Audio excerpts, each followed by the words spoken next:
So unfortunately, our tap water, even though it's regulated, it still has toxic chemicals in there. There's pharmaceutical agents that are in there, heavy metals, etc.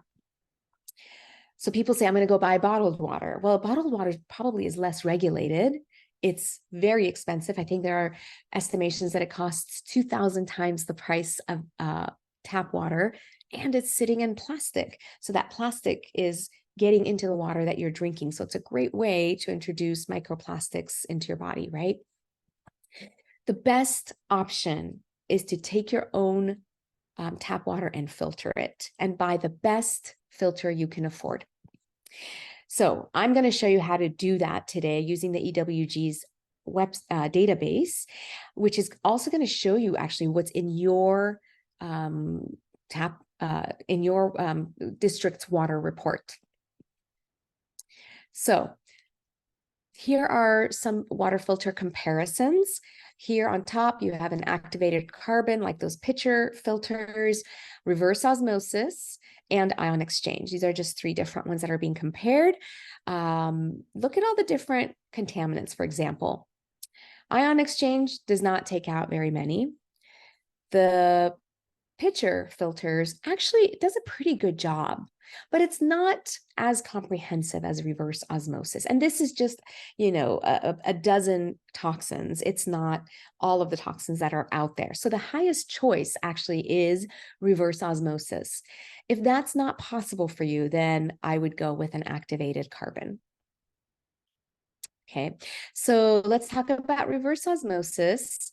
You would want to buy this filter to use for your cooking and drinking water. Okay, you're not going to do a whole house reverse osmosis. They exist, but they're extremely wasteful and unnecessary and expensive. So the pros are that you're going to get the most number of contaminants removed. The cons are that it's going to remove minerals.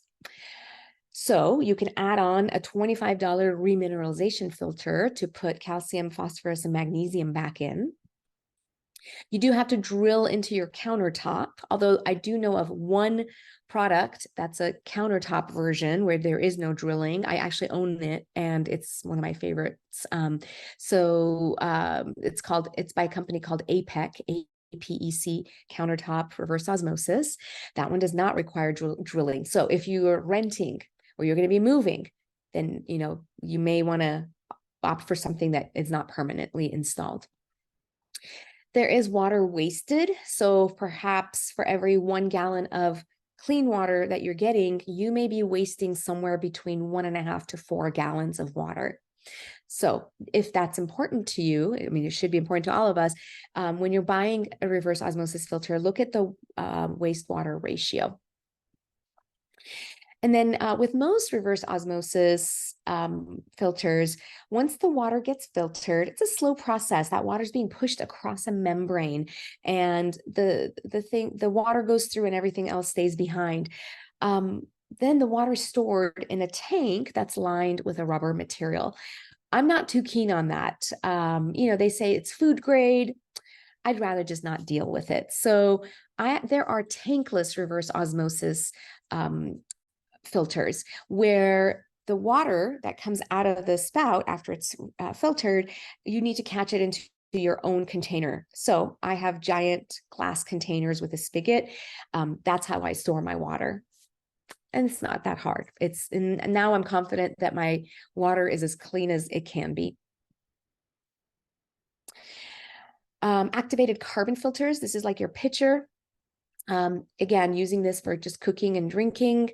The pros are that for what these cost, the pure PUR, they cost maybe about $30 to $40 for the pitcher. It comes with a filter, and the replacement filters are maybe $10, $15 each. So they actually do a pretty good job of removing a good number of contaminants.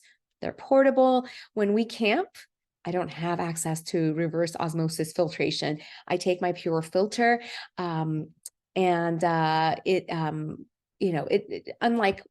reverse osmosis, it doesn't remove minerals. So you don't have to worry about giving the minerals back.